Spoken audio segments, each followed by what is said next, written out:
For the first time this season, we're in the top 100. Feels good. 773, top 1%, 39th for the week, and we're up to 93rd overall. And surprisingly, not far off last season's pace, and we spent the majority of last season in the top 100. We've gotten very lucky despite all the health and safety protocol BS. The last 3 weeks, 29th, 56th, and 39th for those weeks.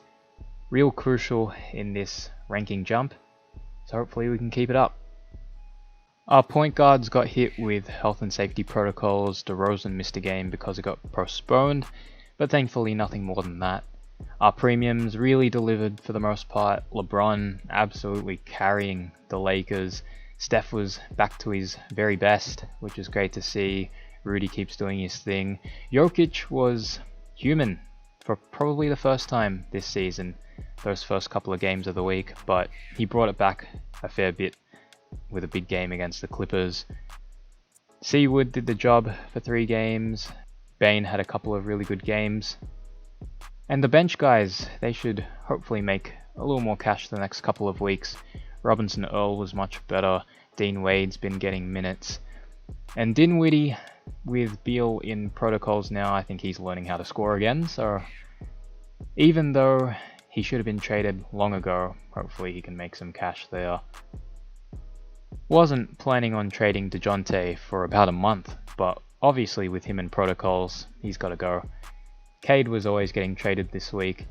Even if he wasn't in protocols, Detroit had 2 games. So he's out. For the third trade, I could either go Precious to Jock Landale and get some cash from that, or my other option, which was part of my original plan, was to trade Desmond Bane this week.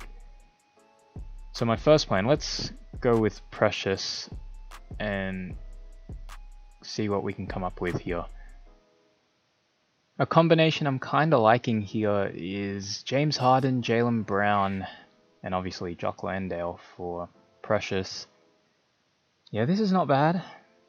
JB's got 4 this week, 3 next week, but then back-to-back 4s those weeks after.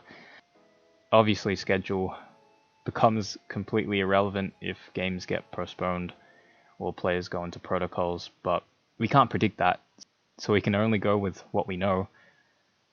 So I don't mind Harden and JB. Spent a fair bit of time thinking about what the hell I could do with Bane out instead of Precious, and we've come up with Derek White, Ja Morant, Jaylen Brown. I could probably come up with better for this week, but my thinking here is Derek White's been playing well recently, and now DeJounte out, I think he'll be a solid pick. Ja Morant, yes, he only has 3.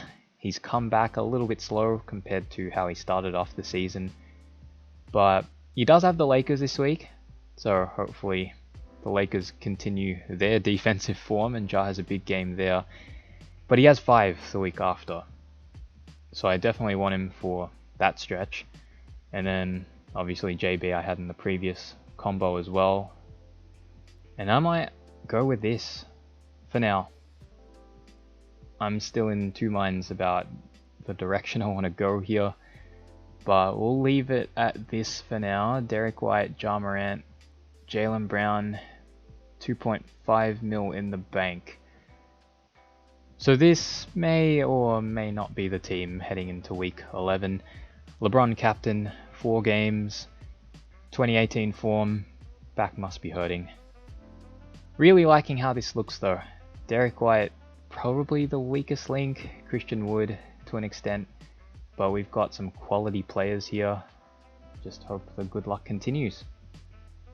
Week 11 sees a lot of teams playing 4 again, although you just can't predict games getting postponed and all that stuff.